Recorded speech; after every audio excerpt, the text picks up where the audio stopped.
सभावा बैठल रौरा पापा हे जय किशोर बाबू मालिनी ओरहन देश हे मालिनी ओरहन देश हे अरे बरजीना ए साहेब अपनी दुलरुआ तुरे ले कसैली के डार हे तुरे ले कसैली डार हे बालक रहिते बरजती हे मालिन छैला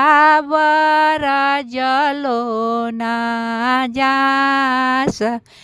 छैला बरजलो ना जास हे ऑफिस बैठल रौरा जीजाजी प्रशांत बाबू मालिनी ओरहन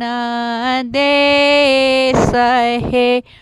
मालिनी ओरहन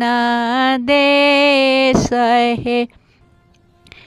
अरे बरजीना ए साहेब अपनी दुलरुआ तुरे ले नारियलवा के डाल हे अरे बालक रहिते